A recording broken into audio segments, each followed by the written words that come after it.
오늘 말씀 제목은 예수님의 마음 그리고 부흥이라는 제목으로 은혜 나누도록 하겠습니다. 말씀 들어가기에 앞서서 제가 여러분에게 한 가지 정보를 좀 알려드리려고 해요. 혹시 아직까지도 미녀 소리를 듣고 싶으십니까? 잘생겼어요, 매력적이에요, 너무 멋지십니다, 뭐 이런 얘기 듣고 싶으세요? 안 듣고 싶은 사람 없지요. 듣고 싶을 거예요. 이 미녀 소리를 듣고 싶다면 진리등대 센터교회로 오십시오. 거기 가면요 다 미녀가 되고요, 저는 독일 미남 소리를 들었습니다. 독일 사람 닮은 미남이라고 아주. 그래서 제가 토요일마다 예배를 가면 거기서 예배를 드리는 것뿐만 아니라 마음의 상처와 치유를 받고 오게 됩니다. 한 부부가 있었어요.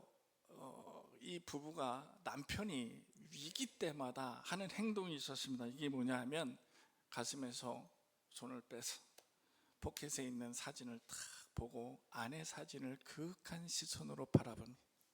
그러면서 내가 이 여자하고도 참고 싸우는데 무엇인들 못하리 라고 스스로 위로하면서 이 위기 때마다 위기를 극복하는 그런 방법으로 삼고 있습니다. 반면에 또 아내는 위기 때마다 이 남편의 사진을 꺼내 들고 이렇게 생각합니다. 내가 이 남자도 사람 만들어서 사는데 이 위기 못 벗어나고 내가 무엇인들 못하랴 라고 결심에 또 마음의 각오를 다지면서 위기를 극복하고 있습니다. 여기서 우리는 이 부부가 마음먹기에 따라서 어떻게 마음을 내가 결정하고 결심하고 또 이 마음대로 먹은 대로 이렇게 하느냐에 따라서 앞으로 상황이 달라진다고 여길 수 있습니다. 여러분 혹시 이 사람들 아세요? 기억 어렴풋이 날 수도 있겠어요. 저도 학창시절에 정말 TV를 뚜렷하게 쳐다보면서 같이 행동했던 일이 있습니다. 유리겔라 기억나세요? 예, 유리겔라. 가장 뭐예요? 숟가락? 네, 정말 TV 앞에서 숟가락. 데이빗 카퍼필드, 세계적으로 아주 유명한 마술사. 우리나라는 이은결이 있죠. 네, 이 사람들의 공통점은 뭐예요? 마술을 한다는 이야기입니다. 그래서 많은 사람들을 아주 깜짝깜짝 놀라게 만드는 그런 능력이 있습니다. 그런데 오늘 말씀에서 우리가 예수님께서 행하신 이 기적을 보면 이 사람들이 행한 것들은 조적조열입니다. 말 그대로 세 발의 피죠. 그런데 이 마술사들은 자기 마술의 기술로서 사람들을 깜짝깜짝 놀랐지만 예수님께서는 그 자신의 능력을 행하셨습니다. 그래서 많은 사람들이 너무너무 놀라워했다라는 것입니다. 옛 말씀에 우리 사자성어의 사자성어가 아니고 옛 말씀에 지피지기면 백전백승이라 이런 이야기가 있습니다. 이를 제가 기독교식으로 다시 얘기를 하자면은 바로 이렇게 얘기합니다. 예수님의 마음을 안다면 우리는 못할 것이 없다, 이렇게 표현할 수 있습니다. 5,000명을 먹이신 예수님의 기적 이야기, 이 기적 이야기는 예수님께서 수십 가지 여러 기적을 베푸시고 했던 모든 것들, 이 중에 가장 유명한 기적 중에 한 가지가 바로 이 5,000명을 먹이신 기적 이야기가 아니겠느냐. 밖에서는 예수님을 믿든지 예수님을 믿지 않으든지 이 5,000명을 먹인 이 기적 이야기는 다 아는 사실이에요. 그래서 안 믿는 자들, 불신자들조차도 너무나 잘 아는 오병이어의 기적이라고 이야기를 하고 있습니다. 그래서 이 유명한 사건이라 여러분, 제가 5천 명을 먹이셨다라는 본문을 들고 나왔을 때는 목사님 무슨 얘기나 할지 대충 이해가 하고 짐작이 될 줄로 믿습니다. 우리가 주일학교 때부터 많은 이 기적 이야기를 듣고 자랐기 때문입니다. 그런데 저는 여러분에게 이 5천 명을 먹이신 예수님의 이야기에서 딱 두 가지만 기억합시다 라고 말씀드리고 싶습니다. 오늘 말씀의 제목처럼 예수님의 마음을 아는 것, 그리고 예수님께서 이를 표현한 표현 방식, 그의 행동이 오늘 말씀에 고스란히 기록되어 있다라는 이야기입니다. 그렇다면 본문에서 예수님께서 많은 사람들이, 많은 모인 무리들이 깜짝 놀랄 만한 기적을 베푸셨는데 왜 그랬을까? 여러분 생각해 보세요. 왜 이 많은 5천 명이나 청년, 장년만 5천 명이라, 남자만 5천 명이라고 했으면은 거의 2만 명에 가깝습니다. 아이들도 있겠고요. 그리고 여자 부인들도 따라왔겠고, 이 사람들 다 합치면 딱 5천 명이 아니란 얘기예요. 거의 2만 명의 수준이란 이야기입니다. 그런데 예수님께서 왜 이런 기적을 베푸셨을까? 모인 많은 사람들에게 와 최고입니다 라는 이런 인기를 얻고 싶어서? 그거로 요즘 유튜브에서 어제 TV 보니까 임급동이라고 그러더라고요. 인기가 급하게 올라간 동영상, 이거를 또 줄여서 임급동이라고 이야기를 해요. 예수님이 갑자기 조회수를 눌리고 그리고 이거로 탁 끌어들이려고 그렇게 하셨을까요? 예수님께서 이 많은 무리들을 보고 이 무리들에게 먹이실 수밖에 없었던 이유가 있었습니다. 마가복음 6장 34절을 한번 보도록 하겠습니다. 34절에 우리 다 같이 읽어볼까요? 시작. 예수께서 나오사 큰 무리를 보시고 그 목자 없는 양 같음으로 인하여 불쌍히 여기사 이에 여러 가지로 가르치시더라. 여러분, 예수님의 눈에 비친 그들, 수만 명이 모인 그들은 예수님 눈에는 목자 없는 양의 모습이었습니다. 잘나고 귀하고 매력적이고 부자고 가난하고 병도, 이게 문제가 아니라 예수님의 눈에는 그들 자체가 목자 없는 양의 모습이었다라는 것입니다. 여러분, 목자는 뭐예요? 양을 치는 사람이죠. 그런데 이거를 단순히 양을 치는 사람으로만 보면 안 돼요. 목동으로만 보면 안 돼요. 왜냐하면 목자, 이 목동에 의해서 양들의 생사 여탈권을 쥐고 있기 때문입니다. 목자는 이 수많은 양떼들을 데리고 이끌면서 너무 많죠. 매매거리면서 그 한 무리가 도대체 몇 천 마리일지 몇백 마리일지 모르는 이 수많은 무리들. 그런데 목자의 눈에는 그 중에서 누가 아프고 누가 힘들어하며 누가 배고프고 또 누가 목마른지 다 헤아릴 줄 아는 사람이 바로 목자입니다. 양의 걷는 모습 하나에, 바라보는 시선 하나에, 그 울음소리 하나에 목자는 그의 컨디션을 캐치하고 있습니다. 그래서 내가 이 모든 양 무리 중에 모르겠지? 아니요, 다 알고 있습니다. 어제 이종순 집사님하고 잠깐 이렇게 말씀을 나누다가 집사님 새벽기도 나가시는 교회에 1,500명 되는 교회 담임 목사가 있다고 해요. 그런데 갑자기 집사님 뒤에 와서 아이고 수고하십니다 라고 했을 때 저는 우리 교회는 아닙니다 그랬더니 알고 있습니다. 무려 1,500명이나 되는 이 교인들 중에 누구 하나가 내 교인인지 아닌지를 내가 알고 있다는 거예요. 그것은 바로 목자의 마음입니다. 나는 모르겠지? 아니요. 문을 열고 들어오는 순간 새로 오신 교인이 들어오고 있구나를 파악하고 있습니다. 목자의 마음입니다. 이렇듯 목자는 수만 마리, 수천 마리, 수백 마리의 양들의 모습을 보면서 그 컨디션을 파악하고 있습니다. 또한 목자는 양들을 위해서 가장 좋은 꼴을 먹이려고 이곳저곳을 데리고 다닙니다. 또 날이 덥다 싶으면 시원한 나무 그늘로 인도하고 있습니다. 그래서 양들을 쉴 곳을 제공하고 있습니다. 이게 바로 목자의 모습이고 목자의 해야 할 일입니다. 이것 때문에 양들은요, 목자가 가자 그러면 가고, 멈추라 그러면 멈추고, 먹으라 그러면 먹습니다. 사실 양들은요, 눈이 안 좋습니다. 그리고 이 눈썹 때문에 눈을 자꾸 찌르고, 그래서 눈이 좋지 않아서 목자의 지팡이로 딸랑딸랑하는 그 소리를 듣고 따라갑니다.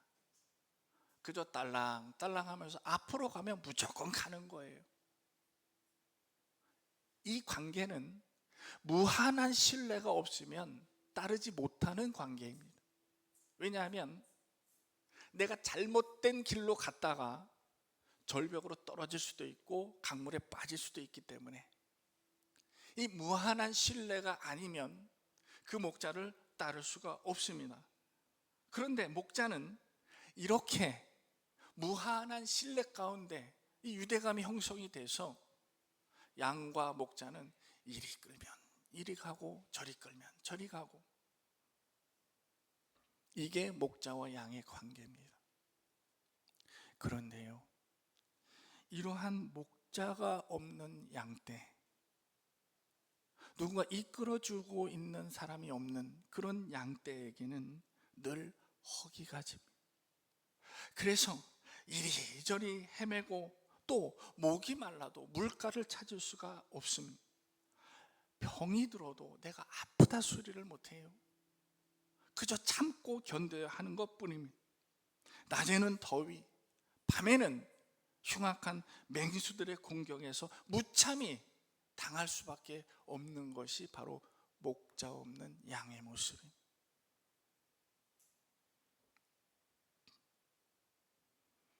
이 양의 모습들을 바로 예수님의 눈에 비친 이들의 모습이었다라는 것입니다.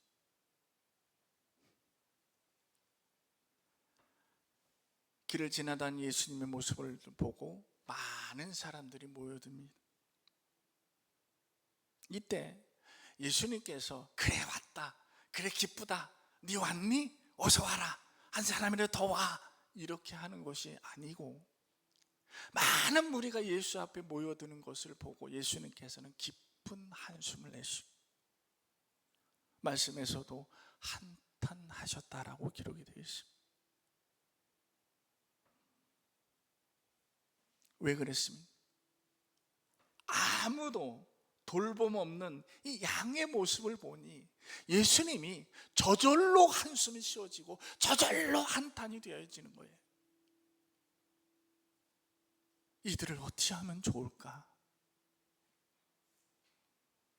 이 땅에 어느 누구에게도 기댈 곳 없는 이 불쌍한 이들, 이 사람들, 기댈 곳 없는 이들, 무엇을 보고자 나를 찾아 이렇게 왔는지 내가 일일이 다 헤아릴 수 없음.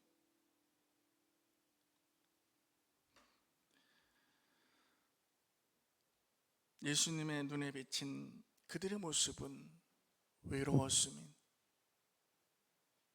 그리고 삶에 지쳤음이,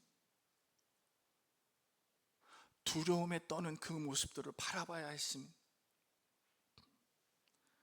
줄인 배를 채울 길 없는 그 사람들, 지푸라기라도 잡아야 하는 절박한 심정으로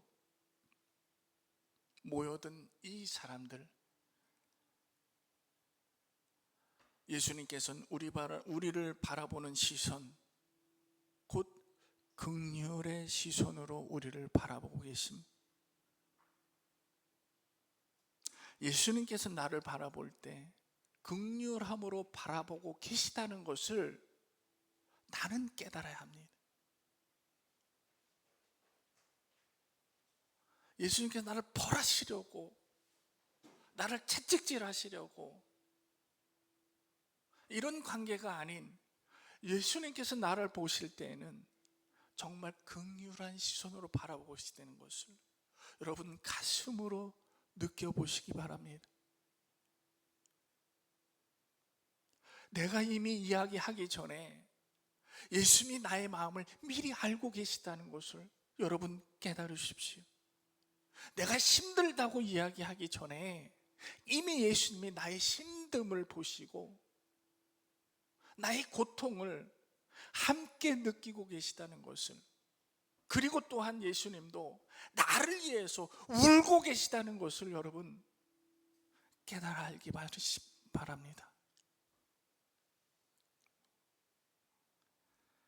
5,000명을 먹이신 이 사건에서 우리가 주목해야 될 것은 떡 5덩이와 물고기 2마리로 그 많은 무리를 먹이신 거, 수만 명이 되는 사람들을 먹이셨대. 그랬대.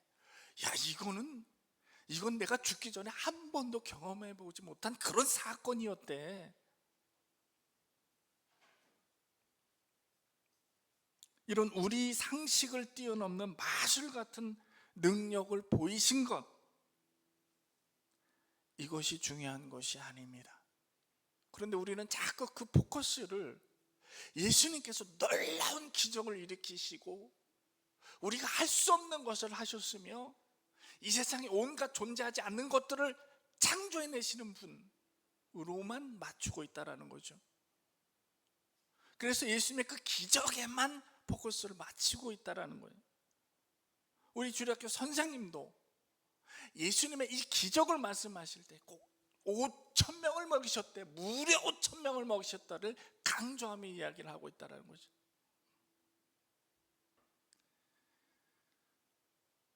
우리가 이 사건에서 기억을 해야 될 것은 그 많은 무리들을 불쌍히 여기셨고 긍휼한 시선으로 바라보셨고, 그리고 오갈 곳 없고 기댈 곳 없는 그들에게 줄인 배라도 채워주시려는 아비의 심정이었다라는 거예요. 배고프냐? 지금 당장 배고프냐?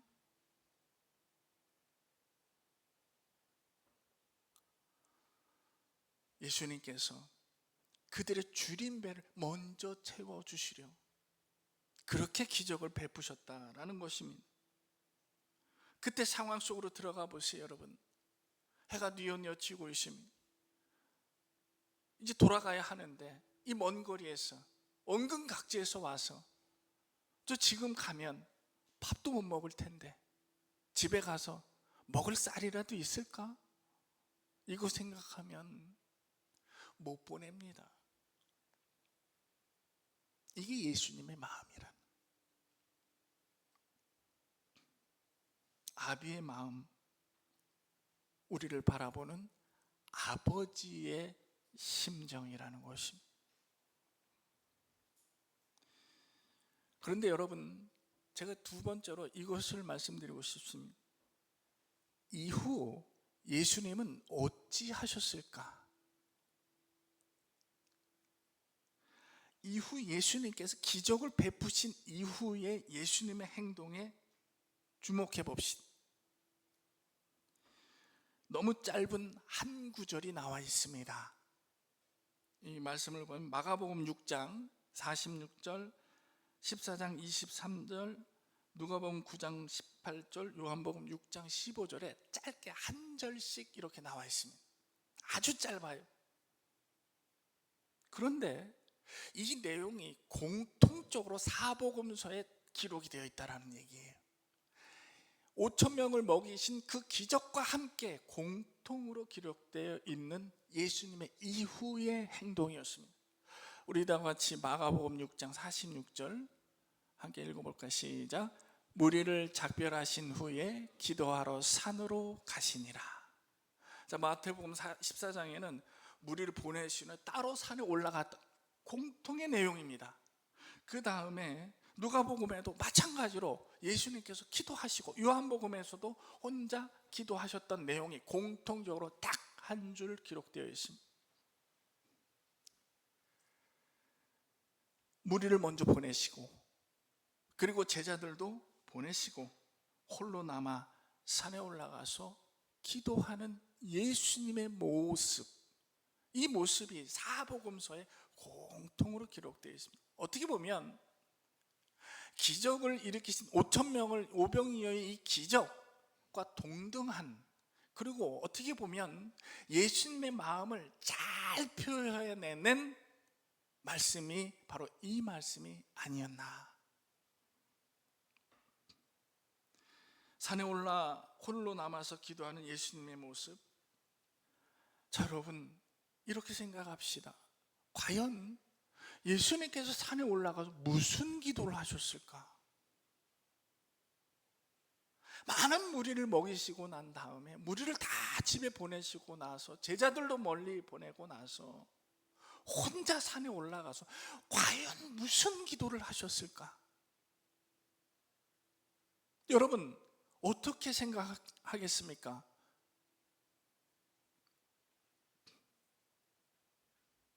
예수님은 그 무리들을 보고 한탄을 하셨고 목자 없는 양의 모습으로 바라보셨는데 그 이후에는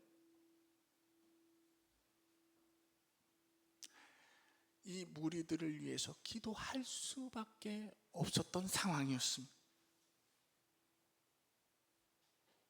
목자일은 그들의 모습을 보고 애달픈 심정으로 기도할 수밖에 없었습니다.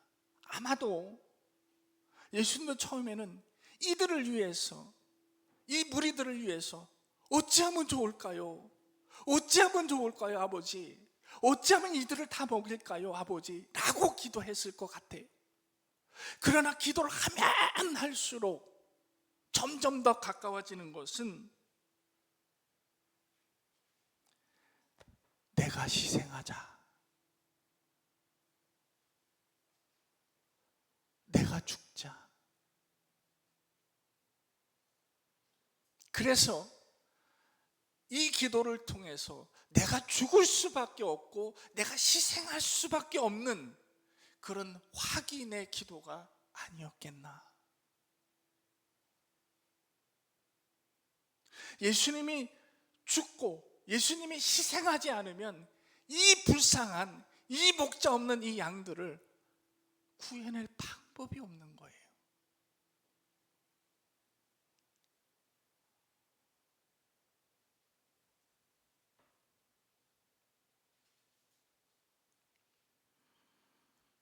오늘 말씀 제목은 예수님의 마음 그리고 부흥이었습니다. 예수님께서 제자들을 앞서 보냈습니다. 그런데 그 이후에 제자들을 찾아서 물 위를 걸으시는 그 사건이 있었습니다. 그런데 물 위를 걸으시는 그 사건 속에서 제자들은 그 예수님의 모습을 보고 두려워 떨었다라고 했습니다. 저 누구지? 어떻게 사람이 물 위를 걸을 수가 있지? 이 사건에만 집중해서 두려워할 수밖에 없었다는, 물 위를 걸으신 예수님을 보고 놀랄 수밖에 없는 제자들. 왜 이런 현상이 생기겠습니까? 왜? 예수님을 몰랐기 때문입니다. 예수님의 마음을 깨닫지 못했기 때문입니다. 그분의 마음을 정확히 알 수가 없었기 때문에 그렇습니다. 그러나 예수님 돌아가시고 부활하신 그 사건 이후에 제자들은 마음이 달라졌습니다. 왜? 예수님을 정확히 알았기 때문에. 그래서 이제는 누가 위냐, 네가 위냐, 내가 위냐 뭐 이런 것 갖고 싸우고 이러는 것이 아니라 그 제자들이 이제는 순교의 길이라도 내가 뚜벅뚜벅 걸어갈 수 있는 믿음이 생겼다라는 것입니다. 예수님을 알고 나니까 내가 이제 죽어도 괜찮다는 믿음이 생겨났다라는 것입니다.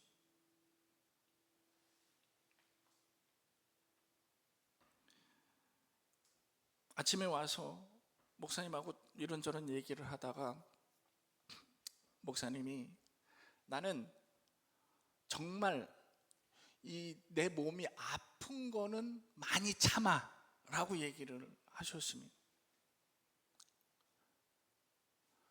근데 우리 백 집사는 엄살이 너무 심해 라고 얘기했습니다. 이건 살아본 결과입니다.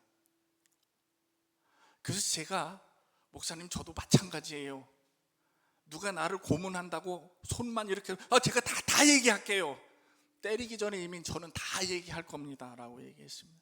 그런데 예수님의 마음을 알면 고문을 하던 아프던 어쩌던 나는 거기에 개의치 않는다는 거예요.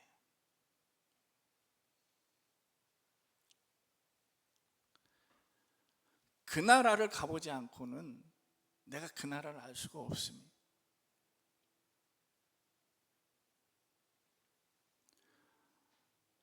잠깐 말씀을 드리면 스데반 집사가 순교하길 때에 평안한 모습으로 순교했다고 됐습니다.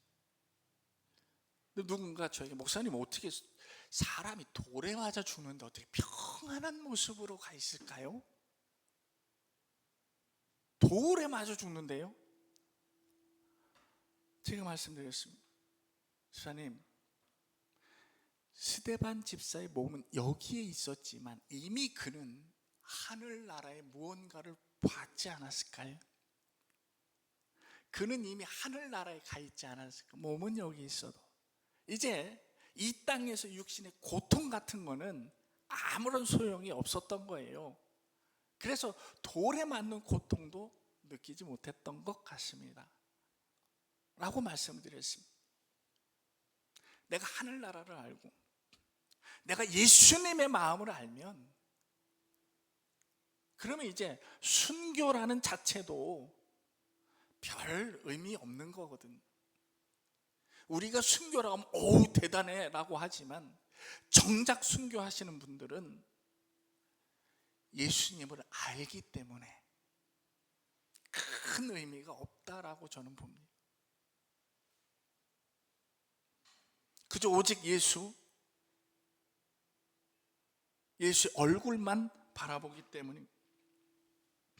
우리는 부흥 그러면 머리에 연상되는 게 있습니다. 우리가 교회 부흥 그러면 교회 건물의 크기, 이 교인의 숫자 1000명이요, 10,000명이요, 10만 명이요, 30만 명. 한국교회 문제가 여기서 발생이 되고 있습니다. 여러분, 교회 부흥이라는 것은 교회 건물의 크기, 교인의 숫자가 좌우되는 것이 아닙니다. 교회 부흥이라는 것은 바로 이게 교회 부흥입니다. 교회 부흥에 대해서 제가 정의를 다시 한번 여러분에게 내려드리겠습니다. 예수님의 긍휼을 깨닫는 자는 오늘 말씀처럼 믿음이 성장하게 됩니다. 예수님의 제자들처럼 순교의 길도 마다하지 않습니다. 내 믿음이 자라게 됩니다. 이것은 내 믿음이 자랐다는 것은 곧 영적으로 내가 성장됐다라는 것입니다. 영적으로 곧 내가 부흥됐다라는 것입니다. 그런데 여러분, 내가 영적으로 성장하고 영적으로 부흥된 사람이 한 사람, 또 한 사람 이렇게 모인 교회가 바로 부흥된 교회라는 거예요. 건물의 크기, 교인의 숫자가 부흥의 참 모습이 아니라는 것입니다. 그런 의미에서 우리가 우리 교회를 본다면 우리는 영적 성장을 위해서 노력하는 교회입니다. 부인하십니까? 아멘이 안 나와요. 다시 한번 말씀드릴게요. 우리는 영적 성장을 위해서 노력하는 교인이 모인 교회입니다. 믿습니까? 아멘이십니다. 그러면 곧 우리는 부흥하는 교회입니다. 이해가십니까? 우리는 부흥의 개념을 바로 세워야 될 것입니다. 내가 아버지의 마음을 모르면서 아버지의 계획대로 살 수 있을까요? 오늘 말씀에서 우리가 깨달아야 될 것은 떡 5개, 물고기 2마리로 몇 명을 먹였냐 카운트하는 이게 중요한 것이 아니라 그때 당시 그렇게 할 수밖에 없었던 예수님의 마음을 이해하는 것이 가장 중요합니다. 아비 마음을 모르면서 어떻게 아버지의 유산을 물려받을 수 있겠습니까?